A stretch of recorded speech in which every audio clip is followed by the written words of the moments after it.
19 minus 19 times 19 minus 19. 19 minus 19 gives us 0, and 19 minus 19, again, is equal to 0, and 0 times 0 gives us 0. If you got this answer, then the marks you get in the exam is also 0. The reason is that there is a fixed set of rules in math called the order of operations, commonly known as PEMDAS in some countries, or BODMAS in some other countries, but they mean the same thing.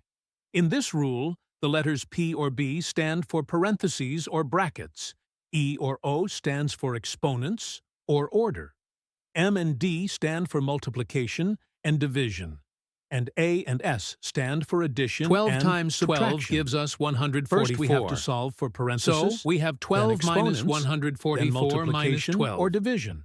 12 minus finally, 144 addition or gives us subtraction. minus 132. Remember that multiplication and and minus division have equal 132 priority, minus 12 and we have to work gives from us left to minus right. 144. And the same applies to addition and subtraction. So here we first do multiplication and then subtraction. 19 times 19 gives us 361. So we have 19 minus 361 minus 19.